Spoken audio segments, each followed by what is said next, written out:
Shabbat Shalom, everyone.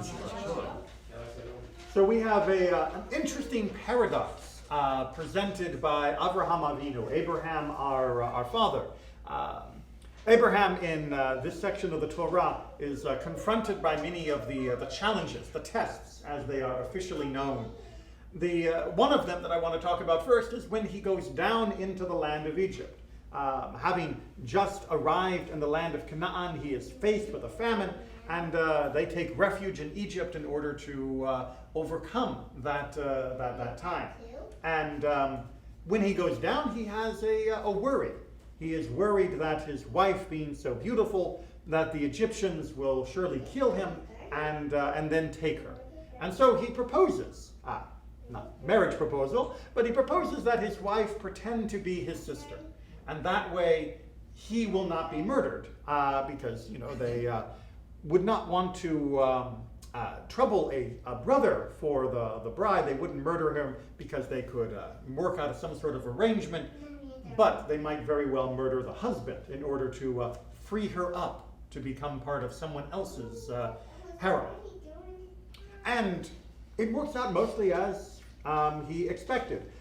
Word is passed quickly that this beautiful woman has entered the land. It finally reaches Pharaoh. Pharaoh has her brought to the palace, and you receive the impression that were it not for the lie, that indeed Abraham probably would have been murdered, and Sarah probably would have been taken, and that would have been the end of the birth of our Jewish people.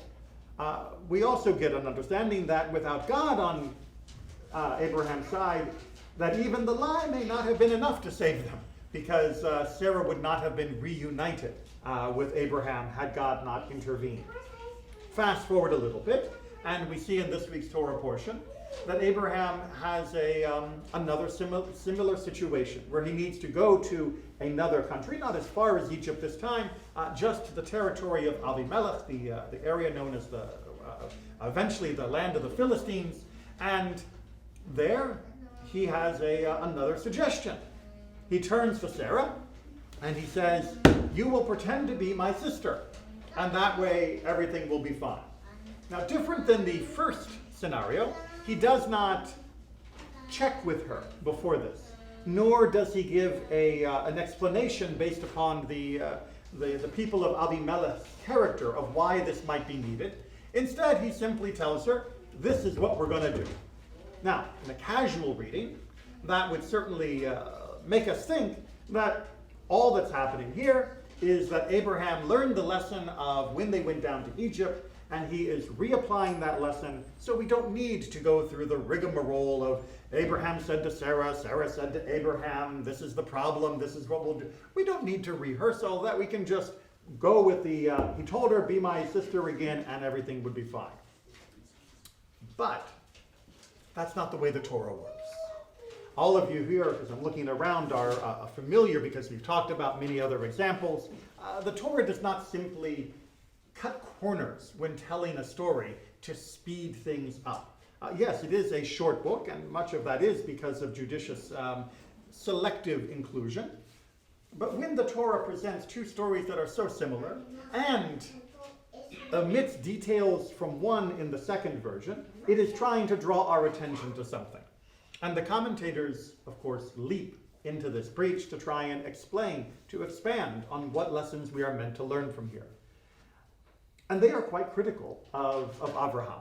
Yes, we are allowed to critique different elements of our ancestors and their behavior. It's how we learn.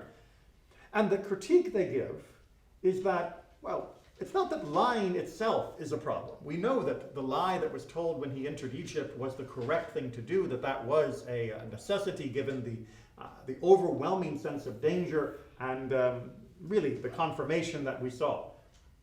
But we get no such warning about the lands of Avimelech. We get, in fact, quite the opposite. Once Avimelech finds out what has been done, we hear deep and powerful outrage. Not that Abraham would lie, but that he would suspect Avimelech and his people of behaving, well, like the Egyptians. That how dare you think, what have we done to make you imagine that we would simply kill a stranger and take their wife? We're not barbarians. They're certainly different than us, but that level of hospitality was nearly universal. Indeed, this passage comes as a stark contrast to the lack of hospitality, to say the least, that we see immediately prior to it in the city of Sodom, which we talked about last week in much more detail. The cities of Sodom and Amorah, Sodom and Gomorrah, were known for being brutal to those who came as strangers. And Avimelech is very clearly saying, we're not like them. We would never have dreamed of doing something like this.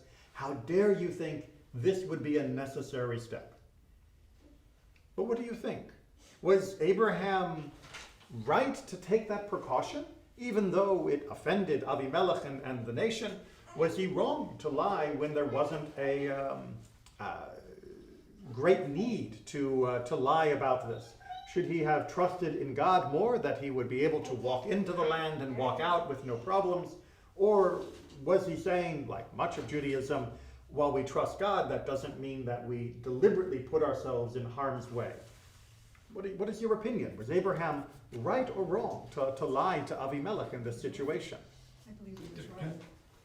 I'll say something, mine would be longer, I'm sure. This conflicts me because I think about when people have been hurt in the past, and from their lived experience, they are more guarded with every new experience.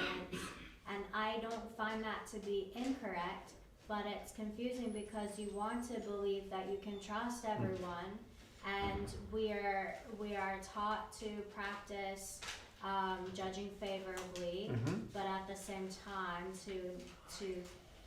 to not have that mean that we're letting people step over us. But if you're meeting someone new, there's no like wrong or right answer when it's like, where do you draw the line between like, when are you just like being like, you can't trust everyone, or like you have to trust everyone?